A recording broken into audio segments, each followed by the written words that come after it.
Olá, sou o Felipe Leal e essa é a Milena Reis. Somos alunos do segundo ano A3 da Escola Dorival Pereira de Souza. Vamos fazer uma breve apresentação sobre o sistema digestório, né? Vamos começar primeiramente falando como funciona o sistema digestório. O sistema digestório ele se inicia na boca, segue pela faringe, pelo esôfago, estômago, intestino delgado e grosso, aí terminando no ânus. O processo da digestão começa já na boca, onde há dentes, línguas e glândulas salivares anexas, né? O intestino delgado ele recebe as substâncias secretadas pelo fígado e pela pâncreas, né? No fim da digestão, o material fecal é eliminado pelo ânus.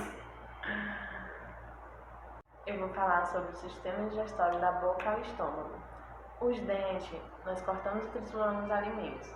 Esse processo aumenta a superfície de contato dos nutrientes e com a enzima digestiva acelerando a velocidade da digestão.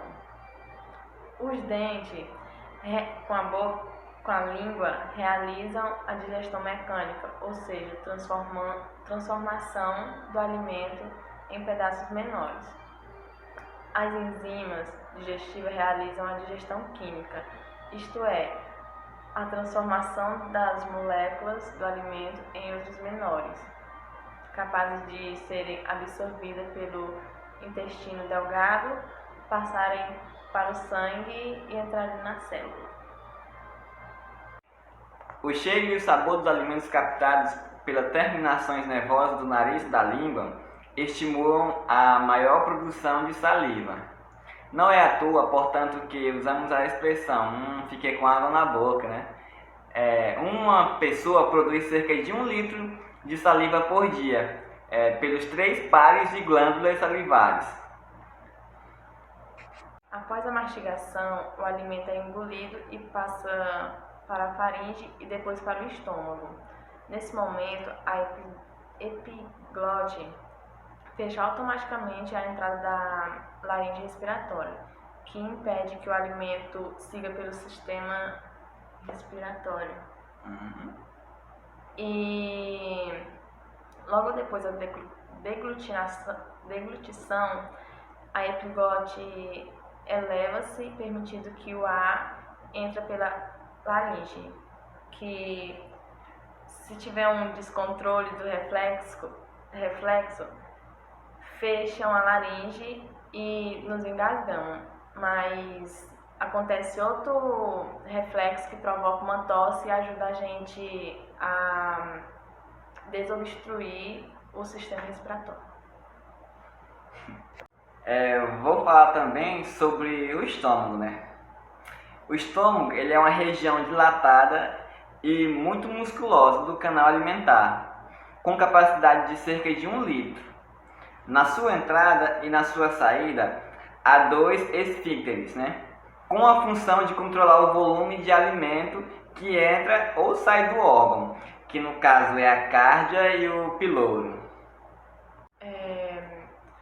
O alimento armazenado no estômago sofre a ação do suco gástrico, que contém ácido clorídrico, responsável pela extrema acidez nessa cavidade, pH em torno de 2.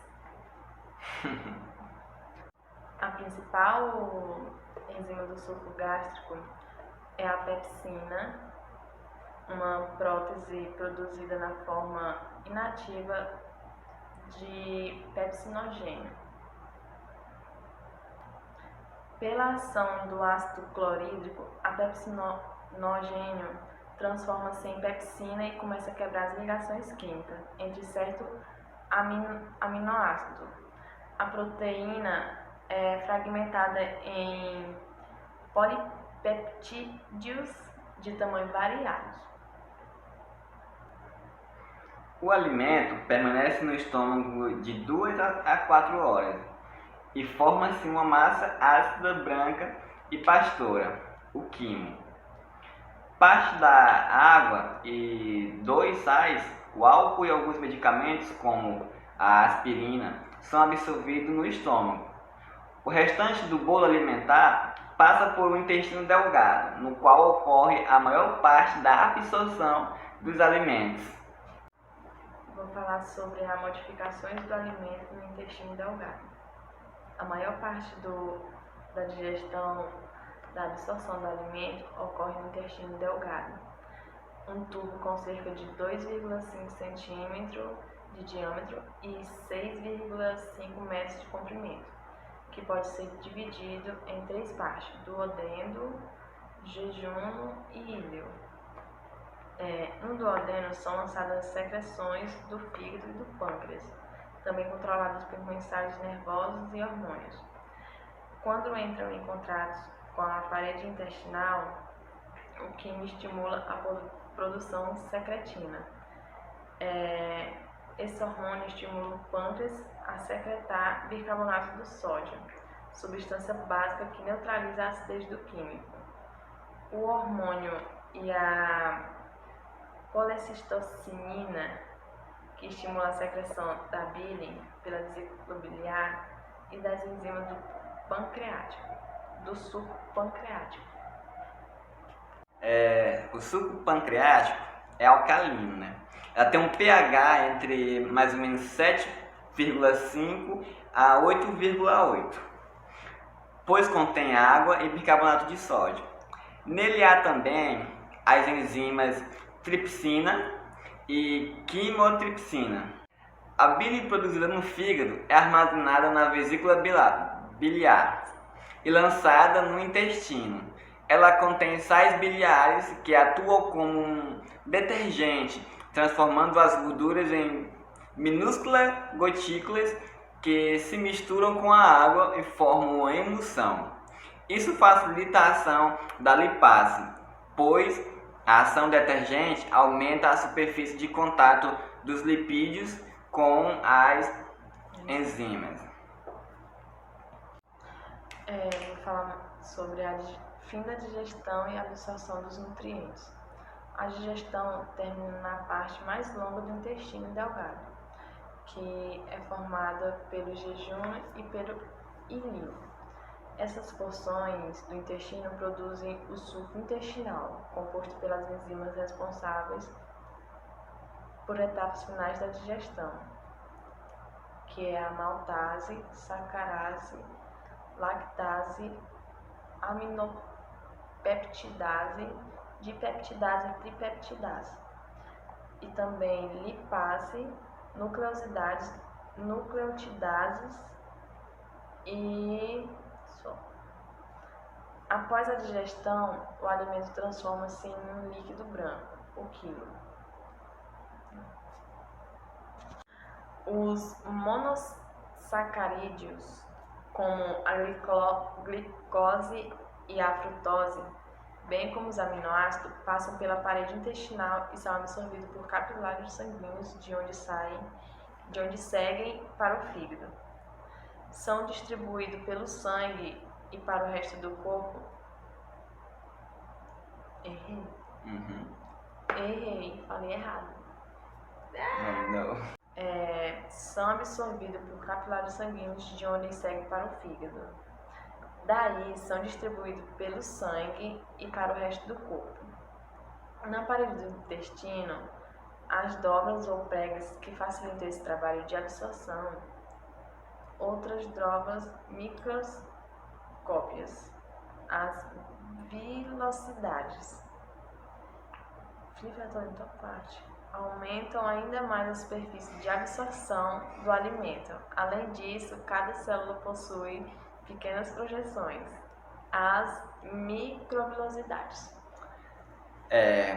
As gorduras agrupam-se no interior das células intestinais em pequenas gotículas que serão absorvidas pelos vasos linfáticos das velocidades e lançadas com a água que escapa dos capilares sanguíneos nas veias. Depois de passar por 3 a 10 horas no intestino delgado, o que resta do alimento chega ao intestino grosso com cerca de 6,5 cm de diâmetro, e 1,5 metro de comprimento. Ele é mais largo e mais curto que o intestino delgado. A parte inicial do intestino grosso tem a forma de uma bolsa e é onde se abre o intestino delgado. Essa porção inicial é chamada de ceco e é onde está localizado a apêndice vermiforme ou cecal, como preferir chamar. A parte intermediária do intestino grosso é chamada de colo ou cólon. O colo se divide em ascendentes, transverso, descendentes e sigmoide.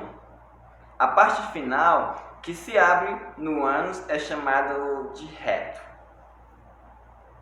O colo é a maior parte na qual ocorre a absorção da água e dos sais minerais, não absorvido pelo intestino delgado. Nele também há bactérias que fazem parte da microbiota intestinal, também chamadas de flora intestinal, que esses micro-organismos participam da formação das fezes e da produção de vitamina do complexo B e vitamina K. As fezes, formadas por água e por resto dos não digeridos, como a celulose, são eliminadas pelo reto, que é o tubo musculoso com abertura para o exterior do organismo através do ânus. O tempo real da digestão, da deglutição, a eliminação das fezes é de mais ou menos 12 a 24 horas aproximadamente. Agora vamos falar sobre os problemas no sistema digestório. Os problemas mais frequentes no sistema digestório humano podem ocorrer em qualquer um dos órgãos que compõem esse sistema, além de suas glândulas anéticas. E também essas doenças podem ser prevenidas por prática de higiene, mas deve sempre seguir as recomendações do conselho médico nas doenças cárie dentária, úlcera péptica, cálculos biliares e constipação e diarreia. Uma dessas doenças que é a cárie dentária, vamos falar sobre ela, que ela é uma das principais causas das perdas dos dentes, É a cárie, justamente a cárie.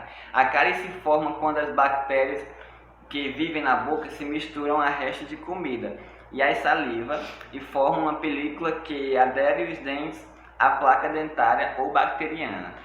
As bactérias da placa realizam a fermentação dos glicídios que estão sobre os dentes, liberando ácidos que corroem o esmalte. Se a cárie não for tratada, os ácidos que podem atingir e chegar à polpa, destruindo o dente por completo. Para manter dentes saudáveis, o ideal é escová-los após as refeições e antes de se deitar. É preciso também moderar o consumo de alimentos altos e ricos em açúcares, Balas, como doces, como refrigerantes, como suco industrializado e etc.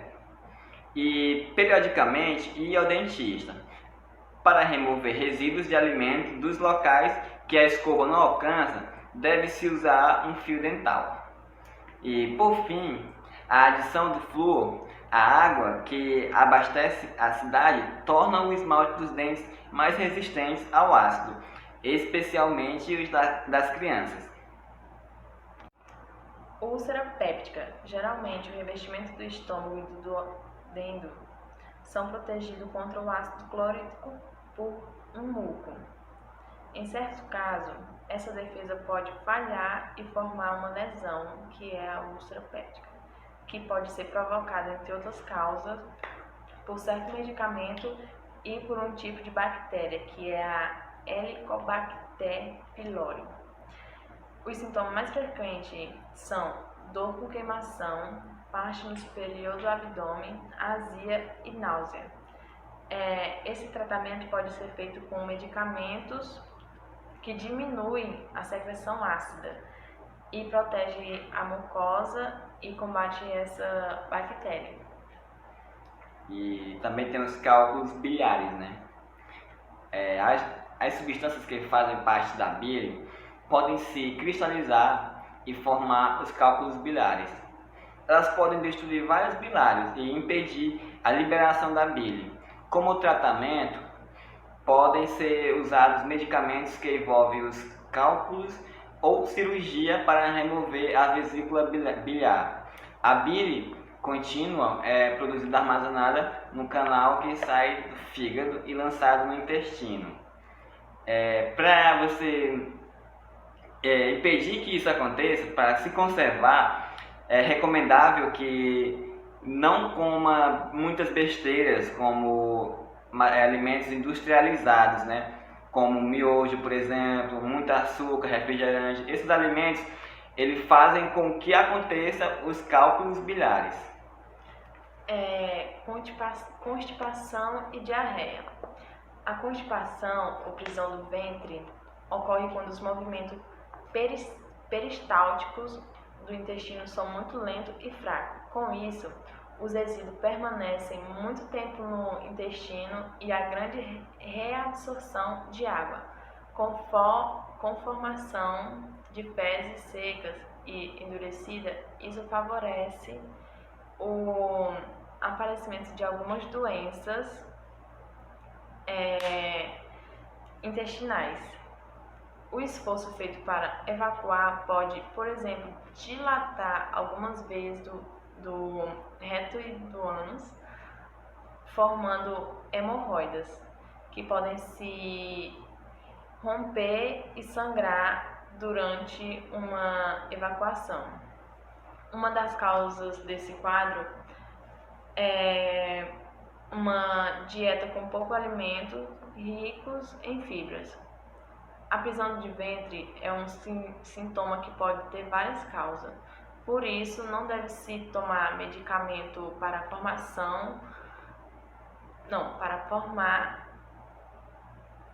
forçar a evacuação. Laxantes, sem consultar um médico. O uso prolongado desses produtos pode causar perda de sais minerais e até piorar o problema. Já a diarreia, ela pode ser causada por infecções, remédios ou produtos que irritam o intestino delgado. As contrações peristálticas tornam-se mais fortes, o alimento permanece pouco tempo no intestino e as fezes saem liquefeitas, né?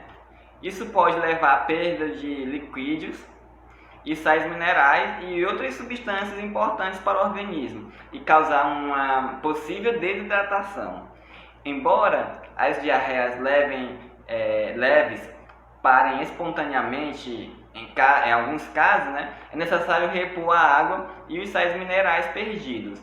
Isso é muito importante, especialmente para crianças pequenininhas e idosos, né, que correm o maior risco de desidratação, o que pode levar à morte se não houver pronto de atendimento médico.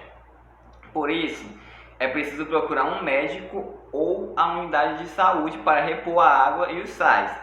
Os postos de saúde fornecem o soro de reidratação oral e as instruções corretas para o seu uso. Se a diarreia for intensa, durar mais de 24 horas, ou ainda se houver sinais de desidratação, febre, vômitos ou sangue nas fezes, é preciso procurar uma assistência médica, um atendimento médico o mais rápido possível. E é essa a nossa apresentação sobre o sistema digestório, as doenças que ocorrem também pelo sistema digestório, né, porque os problemas que acontecem no sistema e também os modos de tratamento.